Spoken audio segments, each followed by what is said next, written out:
Bienvenidos y bienvenidas a Libros y Mucho Arte. Nos encontramos en el Real Club Mediterráneo, un lugar donde se respira historia y cultura. Yo soy Samuel Baeza y para mí es un placer estar con ustedes en este 9º programa. Yo soy Librada y estoy encantada de volver a copresentar este proyecto junto con Samuel, que tiene como principal objetivo dar a conocer a nuestros escritores del colectivo malagueño y la cultura en general. Exacto, y no importa desde dónde nos veas, porque gracias a YouTube nos puedes disfrutar en cualquier momento y desde cualquier sitio. Hoy tenemos dos grandes bloques que consta nuestro programa, que será el de entrevistas, donde entrevistaremos a nuestra colega Isabel Vergara, que nos presentará su libro La Dama del Cuadro. Después hablaremos con Marisi Morales, escritora cordobesa, que fue profesora de lengua en un instituto y que viene a hablarnos de versos de insomnio en el techo y las personas que me habitan. Y después terminaremos con un bloque de reseñas donde os daremos a conocer los libros que nosotros consideramos muy interesantes dentro de los escritores del colectivo. Pero queremos que ustedes también sean parte de Libros y Mucho Arte y por eso les invitamos a que dejen cualquier sugerencia, cualquier pregunta en la caja de comentarios y la tendremos en cuenta. Y no os olvidéis de suscribiros a nuestro canal, de darle a la campanita y de hacer los comentarios que veáis de nuestro programa.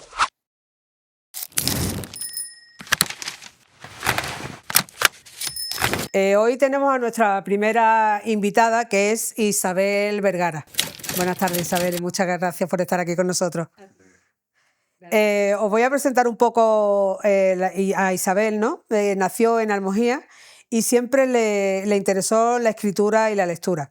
A raíz de ganar un premio, o 3, ya nos lo contará ella, se ilusionó y siguió escribiendo. Hoy viene a presentarnos La Dama del Cuadro. En ella, Sara, una mujer de provincias que busca cimentar un nuevo destino en el corazón de Madrid, se encuentra de frente con un enigma que desafía toda lógica. Entre el bullicio de la gran ciudad y un encuentro providencial con un vagabundo, le revela un objeto que creía perdido, un reloj de bolsillo que custodia las fotografías de su tía abuela, desaparecida hace décadas sin dejar rastro. Tela, ¿eh? La novela nos traslada desde la India de principios del siglo XX hasta el presente. ¿Qué te atraía a ti del contraste de esta cultura? Pues yo descubrí la historia de Anita Delgado, que se casó con el Marajá de Capurtala, y me encantó esa historia. Entonces, cuando empecé a escribir este libro, pues tú sabes, la escritura te va llevando donde quiere y me llevó a esa parte de Anita Delgado y de la India. Me encanta. Entonces, por eso mezclé la tía abuela de esta mujer con la historia de Anita. Bueno, bienvenida, Isabel. Gracias. Por mi parte. Hay 3 elementos clave, 3 temas clave, ¿no? En esta historia: el amor, el poder y la desigualdad, ¿no? Desde que tú, digamos, en la época en la que está ambientada la novela hasta la actualidad, ¿cómo crees que han cambiado esos 3 aspectos? No sé qué decirte. La desigualdad, bueno, un poquito mejor, pero ahí vamos. Y perdona lo otro. Sí, el amor, el poder. El amor siempre va a ser igual, porque pase todas las épocas que pase, yo creo que el ser humano actuamos igual, cada uno en su época. ¿Pero crees que la forma de querer hoy en día ha cambiado con respecto a...? No, yo creo que lo que ha cambiado es la diversidad para querer, pero la forma, cuando tú te enamoras igual. Lo que pasa es que ahora, pues a lo mejor... Qué interesante eso de la diversidad de querer. Claro, hay otras formas de querer, otras formas de entender la pareja, no sé, eso sí ha cambiado muchísimo. Pero el amor, cuando de verdad te enamora, porque no todo lo que se ve es amor, Claro. Pues yo creo que sigue siendo igual, que eso es algo que es superior a tu poderlo cambiar. Nos hablas de Sara, que es una mujer que despierta tras una vida marcada por la rutina y la renuncia a muchos de sus deseos, ¿no? ¿Has tratado de reflejar algo de ti en este personaje?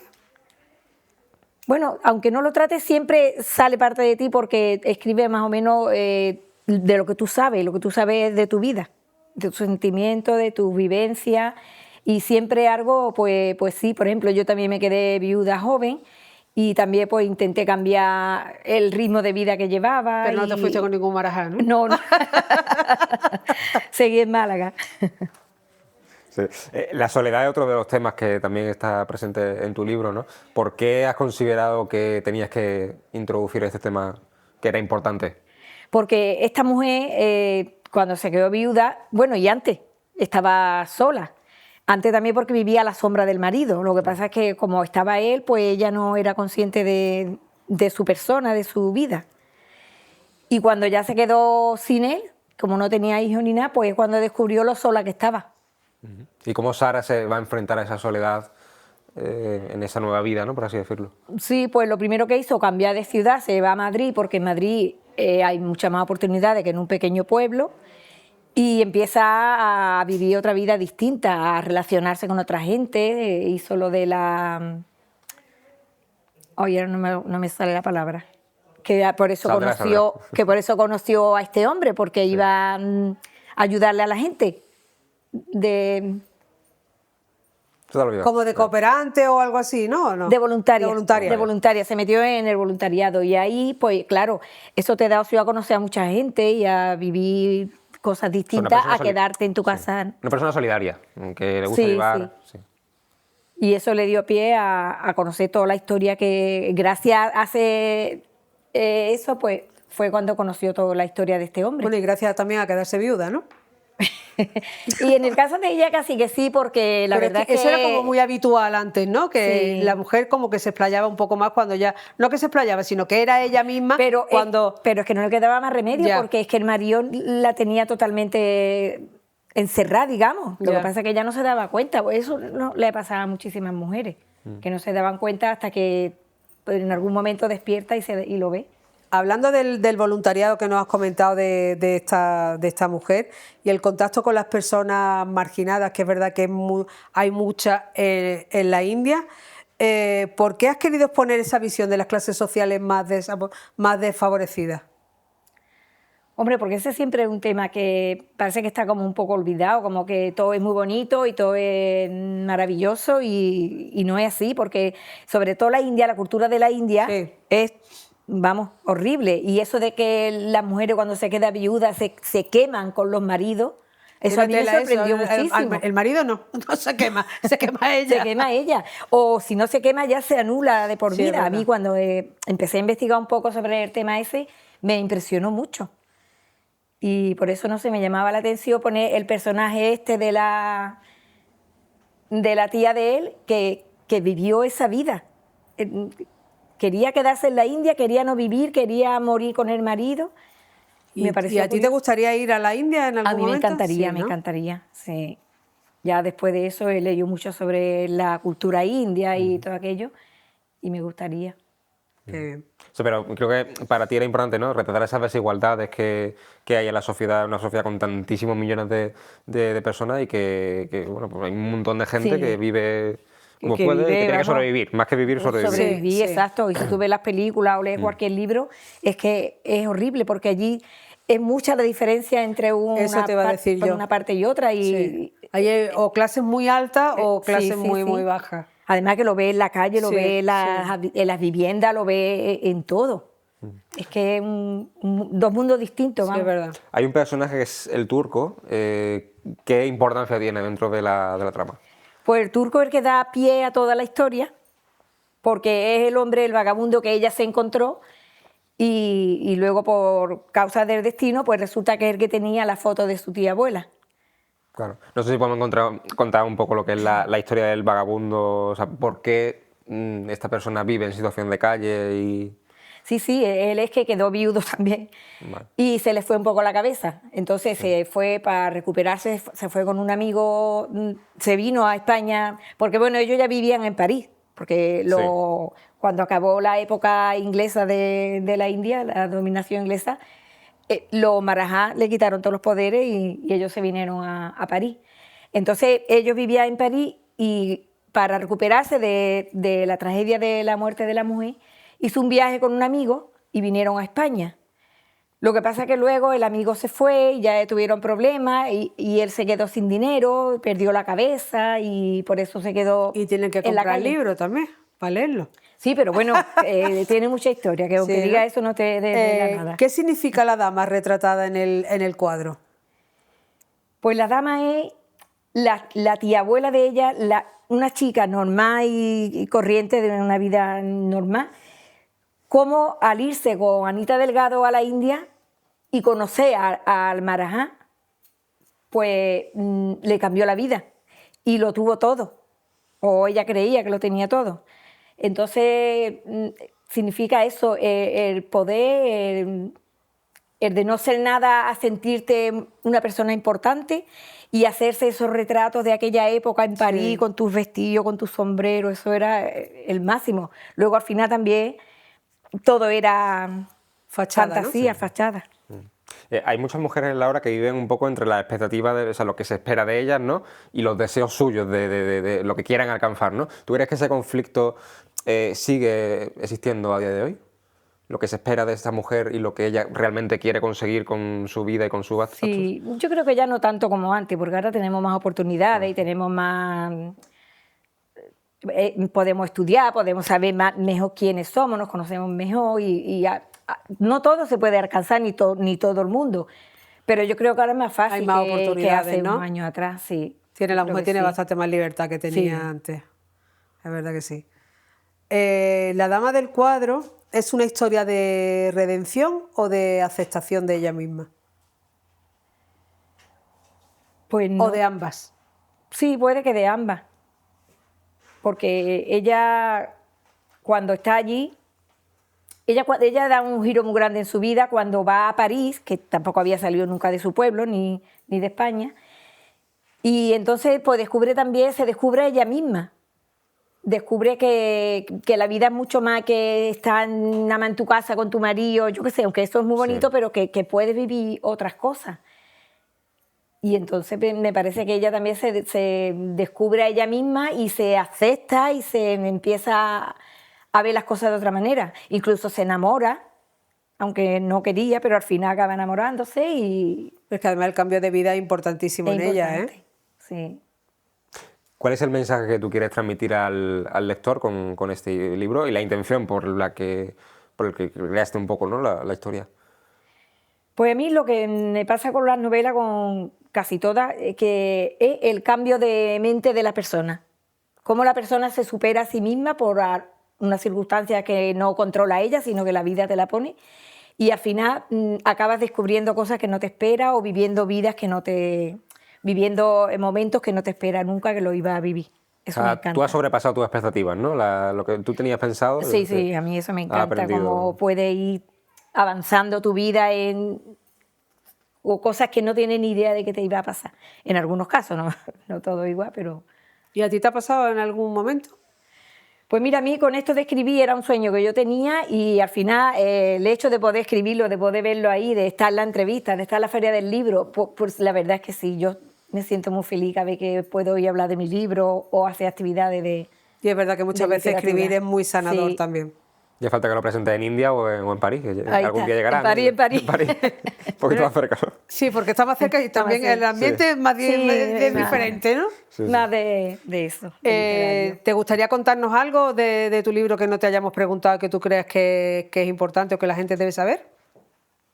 Bueno, pues no, yo creo que la historia es interesante por eso, porque como esa mujer, siendo una niña de pueblo, vivió aquella historia y cómo con el tiempo, porque ya su familia no sabía nada de qué había pasado con ella, y cómo con el tiempo esta sobrina nieta descubre toda aquella vida de ese personaje.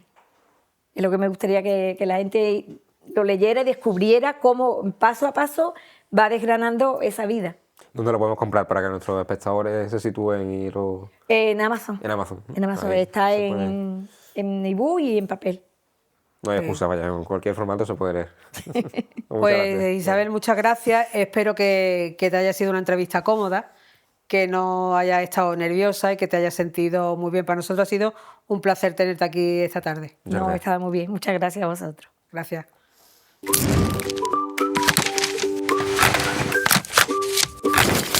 Bueno, vamos a pasar con nuestra segunda y última invitada. Versos de insomnio en el techo y las personas que me habitan, las dos obras que viene a presentarnos hoy, nacen de una voz que observa la noche, la memoria y el cuerpo como territorios, también como personajes prácticamente.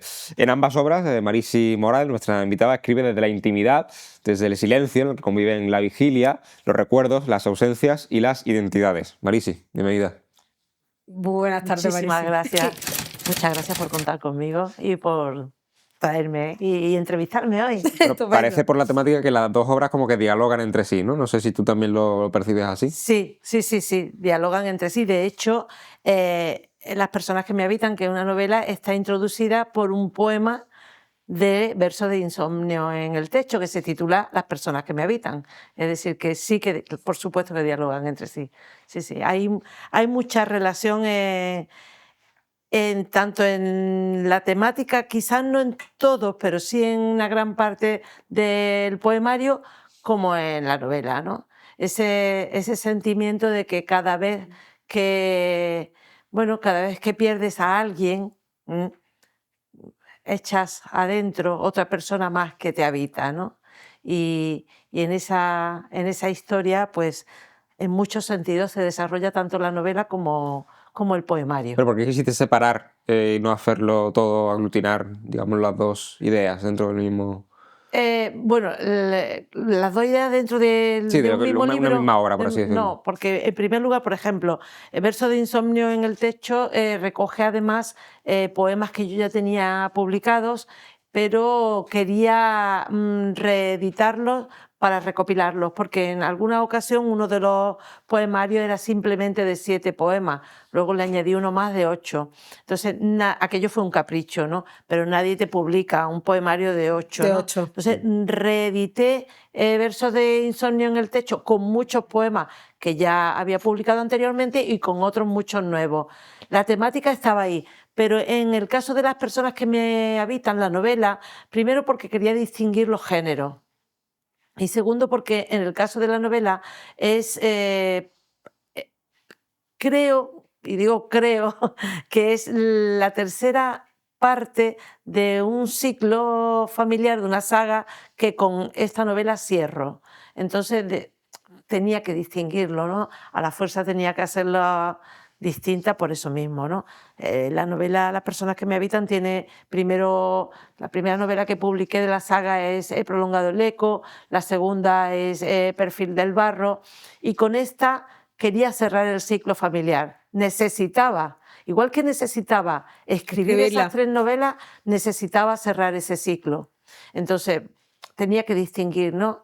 No solo por la diferencia de género, sino también por la continuidad con las otras novelas. Yo viendo las dos obras me parece como que, o intuyo, que nacen del mismo sitio interior tuyo. Es así porque se ven, tienen mucho interior, tienen mucho peso los dos libros. Sí. Bueno, yo creo que hasta ahora todo lo que he escrito nace, como ha dicho anteriormente Isabel, nace de algo que hay muy adentro, ¿no? Últimamente, pues, por desgracia, he perdido algunos seres queridos y es verdad que también creo que eso se refleja bastante tanto en el poemario como en la novela. Y bueno, yo he sido siempre también una persona muy emocional, ¿no? De hecho, empecé escribiendo poesía, ¿no? La lírica como esa manifestación de emociones, ¿no? Pero sí, hay... yo creo que en todas mis obras y en estas dos, desde luego, hay una parte de mí que me desnudo totalmente, que me desnudo. Cualquiera que lea las dos sabe quién es Marisi. En cualquier caso... ¿Te reconocen? Sí, cualquiera de las obras, pero yo creo que en estas dos... Yo creo que en todos nuestros libros tenemos una parte importante donde se nos reconoce, ¿no? Sí, yo estoy segura. Pero bueno, es verdad que hay autores y autoras que cuando los lees, bueno, si a lo mejor no sabes mucho de ellos, dices, uff, qué imaginación, ¿no? Pero bueno, yo creo que en toda obra literaria hay un sello y hay una huella del autor o de la autora increíble. Yo creo que pienso que es muy difícil desligarte. Es decir, incluso a la hora de expresarte, a la hora bueno, de reflejar un sentimiento. Es decir, tú has tenido que tener como mínimo, has tenido que empatizar como mínimo con todos esos sentimientos o con todos esos personajes que vas describiendo o que vas perfilando en una obra para poder, o te has tenido que poner en su lugar para poder darle hacerlo forma, bien, ¿no? darle forma, creo yo. Pero bueno. Fíjate que cuando te presentaba hablaba de silencio y de vigilia. No sé si el insomnio ha sido, dentro de lo que es la primera obra, ¿no?, de versos, un espacio de creación, ha sido un enemigo, una oportunidad, como... Porque para algunos es un espacio de creación, pero para otros es un impedimento, porque, Sí, evidentemente. sí, sí. Bueno, mira, el verso de Insomnio en el techo, el título del poemario lo traigo a raíz de un poema de una amiga mía que falleció y en el que uno de sus versos habla de esos... En uno de sus poemas habla de esos versos de insomnio en el techo, ¿no? Cómo el insomnio se transforma de forma creativa en poesía, ¿no? Y cómo te habla el techo también Y cómo muchas te habla veces, el los techo, ¿no?, en insomnios. ese insomnio. No, en este caso el insomnio yo creo que ha sido positivo.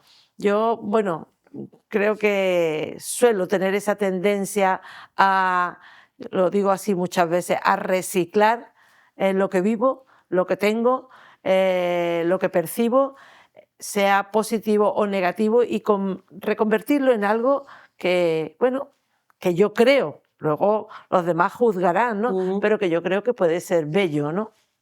Y sí, claro, ha jugado un papel positivo. Yo creo que en este caso positivo, ¿no? Sí, Porque hay que sacarle algo positivo también, está sí. ahí. Sí. Está claro, y eso es lo más importante que Claro. tenemos, ¿no?, en nuestra obra. ¿Tu escritura nace más del pensamiento o del cuerpo? Uy, preguntita, ¿eh? Pues mira, te voy a decir, yo en principio cuando me pongo a escribir el primer, como dirían en mi pueblo, el primer volunto, ese primer arranque, es aquí de dentro, ¿vale? De sentimiento, de lo que necesito Puro decir, sentimiento. echar. Pero luego es verdad que soy una persona que lo trabaja mucho. Es decir, Ya. yo cuando pongo un poema o cualquier otra cosa, le he dado vueltas. Es decir, bueno, puede ser que a veces lo vea y dice, así lo dejo, ¿no? Pero lo trabajo, luego lo trabajo mucho. Quiero que se acerque a la exactitud de lo que yo he sentido con mis palabras. Eso es difícil, no siempre lo consigo, desde luego, ni mucho menos. Pero Busca la perfección, de alguna manera, ¿no? sí, bueno, la perfección no existe y es aburrida. Ya. La perfección es aburrida. Pero esa perfección, por lo menos en el sentido de que se acerque a eso que yo tenía adentro, que las palabras lo reflejen como yo lo sentía, ¿no? Y para eso lo trabajo, lo suelo trabajar. No, por eso hay una mezcla respondiendo a tu pregunta, hay una mezcla de ambas cosas. No simplemente es lo que hay dentro, hay luego trabajo. ¿Qué te aporta la noche? ¿Qué te ha aportado en estas dos obras que no te aporta el día a nivel de creatividad, de imaginación? Mira, pues voy a empezar por deciros que yo soy una persona que rara vez sufre insomnio. Es decir, soy Tienes mucha suerte, tú. un lirón. Yo ¡Qué suelo dormir alegría! bastante bien. Pero es verdad que cuando me desvelo, pues suelo emplear ese tiempo, y no sé si existe alguna terapia que indique que haga eso. Eso es cuestión que yo he decidido. Pero cuando me desvelo suelo decir, bueno, pues voy a aprovechar este tiempo en pensar cómo sería esto mejor, en ver qué idea o qué camino podría tomar. Es decir, tengo esa tendencia a lo positivo y a que las cosas fluyan en vez de martirizarme con el insomnio, por ejemplo, ¿no? Y bueno, pues a Y eso veces... le da muchas ideas, ¿eh? Te da mucho tiempo a pensar muchas Claro, cosas. y aparte también, cuando yo titulé el poemario Versos de insomnio en el techo, también quería reflejar no solamente mis momentos de desvelo, sino esa cantidad de cositas, y no tan pequeñas, otras veces muy grandes, que te pueden provocar una preocupación o que hay, porque a lo largo del poemario podemos ver que hay pues no solamente la muerte, sino la esperanza, la desesperanza, la injusticia. Es decir, que no solamente en el poemario están mis desvelos, sino aquello que podría desvelarme y aquello que puede desvelar a cualquiera. Es decir, claro, como punto de partida, ¿no? Preocupaciones comunes, ¿no? Sí. Y luego el día me aporta muchísimo. Yo soy una persona de día. Yo soy una persona sol, de ¿no? día, de sol, y de salir, y de que me dé el aire, y de que... Sí, sí. Nada más que hay que verte, también te lo digo. Gracias. Muchas gracias. Comentas en la sinopsis que todo es un signo, ¿no? O sea, ¿para ti todo tiene trascendencia o hay cosas que no le das importancia? Sí. Para mí es fundamental. A veces en cualquier cosita cotidiana, en cualquier detalle, puedo encontrar la explicación o el significado de muchas cosas. Creo que en las pequeñas cosas también encontramos grandes... Lecciones, ¿no? Aprendizaje. Sí, hazañas y grandes, bueno, interpretaciones de lo que puede ocurrir. No siempre, pero sí, sí. A mí me parece que todo puede tener una importancia increíble y todo puede trascender de una manera alucinante. Es decir, y bueno, es que cualquier detallito de cualquier vida, de cualquier momento cotidiano puede ser... Una chispa, ¿no? Hombre. El salto a un poemario, a escribir un poemario, por ejemplo. Un poemario.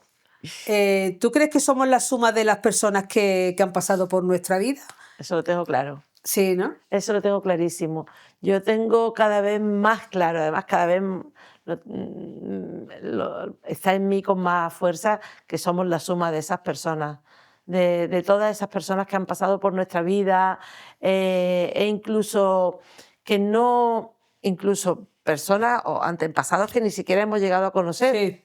Yo he tenido a mí me ha pasado una cosa muy curiosa escribiendo mis novelas. Son una saga, como he dicho antes, y no todo es real, hay muchísima ficción, pero para escribir estas 3 novelas yo he tenido que estudiar mucho, indagar mucho, documentarme mucho, preguntarle mucho a mi madre, cuando vivía ahora hace un año, así que falleció, un año y poco, para saber de ese pasado, de mis antepasados, y de pronto, preguntándole y descubriendo, me he descubierto en muchas cosas, pero me he descubierto en muchísimas cosas, incluso carácter, actitudes y genéticamente, incluso a veces dolencias, ¿no? Dices, ¿cómo puede ser, ¿no?, que yo tenga unos rasgos tan similares a mi bisabuela, por ejemplo, ¿no? Es decir, y luego, bueno, pues por supuesto todo lo que te aportan, ya no solamente en el sentido hereditario, por genética, sino todo lo que te han aportado. Es decir, todos nuestros antepasados nos han ido aportando tantas cosas para que nosotros estemos aquí, esos granitos de arena que han ido echando en el recipiente y que han hecho que yo sea quien soy y que yo esté aquí y que esté aquí como estoy, ¿no? Yo sí, estoy totalmente Entonces, en este libro encontramos una historia familiar. Sí. Y los personajes son de tu familia. Hay muchos reales, como te he dicho anteriormente. En este, por ejemplo, hay un hilo argumental que es totalmente real. Sí. En una noche que paso en el hospital con mi padre, y a mi padre le da por contarle su pasado y su historia al vecino de la cama de al lado, ¿no?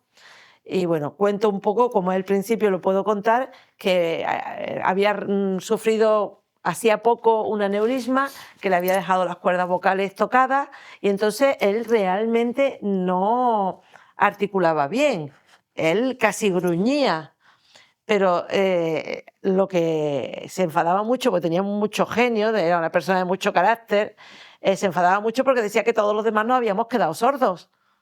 Él no se convencía en ningún momento de que no era nuestra la sordera, sino la dificultad y la falta de articulación era suya. Entonces, cuando le dio por contarle toda esa historia a ese vecino de la cama de al lado, yo me las vi y me las deseé.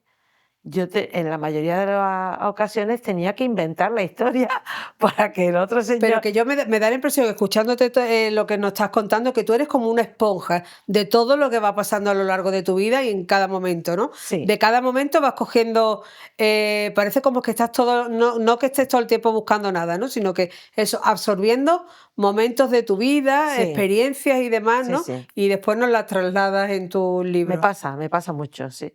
Me pasa desde pequeñita, creo que me decían que era... Mi madre siempre decía, te sentábamos allí en una trona, o lo que fuera aquello entonces, ahora le llamamos trona, y te pasaban la hora observando y mirando. Y Absorbiendo. Absorbiendo, y sí. Pero, ¿cuál es el momento idóneo para que cada antepasado cuente su propia historia en esta obra? Al ser una historia familiar donde hay varias generaciones, ¿no? Entiendo.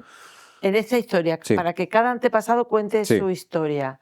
El momento idóneo, pues, si lo preguntas respecto a mí como autora, o también narradora, que lo soy en este caso, intento enlazar las historias. En realidad es una novela hecha a base de relatos. Claro. ¿Cómo conviertes 10 o 15 relatos en una novela? Tienes que engarzarlas. Claro. Haciendo que los personajes que están en una parte aparezcan en otra para que haya un hilo argumental. Entonces, el momento idóneo, bueno, pues cuando por lo que sea hay que significarlos. También hay en la novela momentos en los que yo he querido, sobre todo, reflejar la vida de las mujeres de aquel momento, ¿no? Un poco contradictorio o raro, no contradictorio no tiene por qué ser la palabra, pero raro que un hombre esté contándome, se supone, los relatos de las mujeres de aquella época, de cómo lo vivían, de qué les pasaba, ¿no? Y el momento idóneo, bueno, pues los antepasados, los que ya no están, tienen que esperar, tienen que tener paciencia. De que llegue su momento. Que llegue su momento, no se pueden impacientar. Además, ya no tienen esa impaciencia, ya no tienen ese... Lo tienen todo hecho, ¿no? Lo tienen todo hecho. Ya les llegará. Ya. Pues Maris, no sé si nos quiere leer algún poema te dejo elegir, cualquiera de los dos Sí. poemarios, ya un poco para clausurar. Ay, me encantaría, mirad, este poema que voy a leer, hay muchos que me gustan mucho, pero este me salió muy de dentro. Lo va a encontrar rápido. Lo tiene... No, lo tengo... En la mente, pero no en la página, ¿no? Sé dónde está, porque está dividido en apartados, pero os voy a decir. Se titula Si yo fuera árbol y está dedicado a mi hermano Paco, que lo perdimos en la pandemia, ¿no?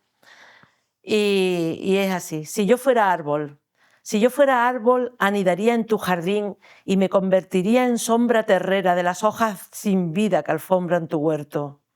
Llovería ramas de escarcha sobre las raíces de tu manto, preñando de luz el trino de ave que te anochece dentro. Susurraría secretos de viento a los cuatro cantos que ruedan por las torrenteras de tus entrañas y protegería con mi copa nuestros sueños despiertos de la impostora esperanza que se extingue con el tiempo. ¿Qué te ha salido del alma, Ties? Ese salió del alma. Sí. Pues Marisi, ¿dónde podemos comprar tus dos poemarios? Y los demás, todos los que tienes publicados también. Podéis encontrarlo en la página web de la editora, de la edición, de la editorial, Veiga Ediciones. Podéis encontrarlo en cualquier librería, que podéis ir a pedirlo y os lo llevan. Seguramente no estarán en los escaparates, inundando escaparates, pero se puede pedir. Y también pues, en internet pone el título del libro y mi nombre y sale. Pues ha sido un placer estar contigo y compartir este rato. Ha sido súper interesante y eres una mujer de muchísima vitalidad y se nota desde la primera hasta la última palabra que dice. Muchísimas gracias a vosotros también, porque me ha parecido también una entrevista muy interesante. Muchas gracias. Y os hacéis querer. Muchas gracias. Eso es muy bonito, eso es muy bonito.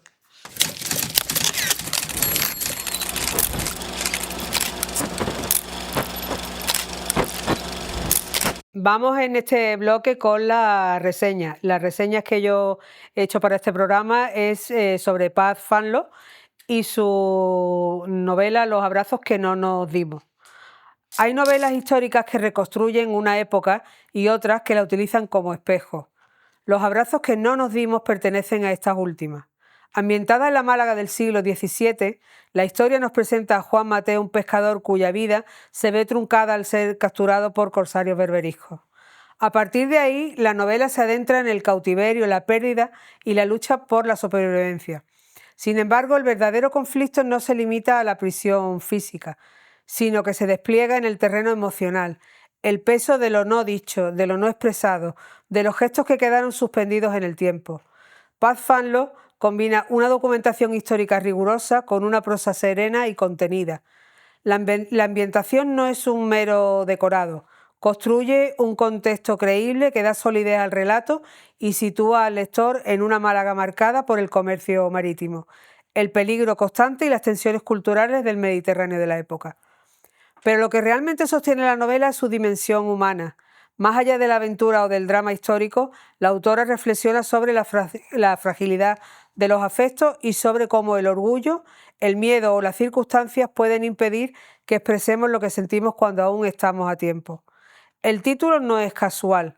Los abrazos que no nos dimos son símbolos de todas esas despedidas inconclusas, de los vínculos interrumpidos, de las palabras que no llegaron a pronunciarse.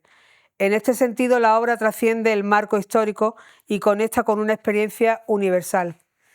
La novela avanza con un ritmo pausado que permite al lector detenerse en la emoción y en la introspección de los personajes. No busca el impacto fácil ni el dramatismo exagerado. Apuesta por la hondura, por la belleza contenida y por una mirada compasiva hacia sus protagonistas.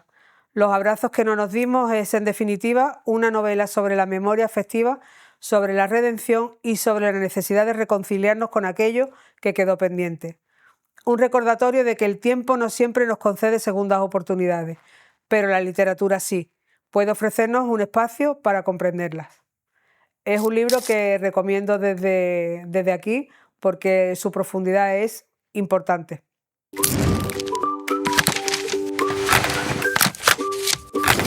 Ha sido un programa lleno de cultura, arte y grandes invitados. Primero tuvimos el placer de hablar con Isabel Vergara, conocer su obra, y luego con Marisi Morales y sus poemas. Así que con esto nos despedimos y nos vemos en el próximo programa. Muchas gracias. Nos vemos en el programa número 10. Eso es.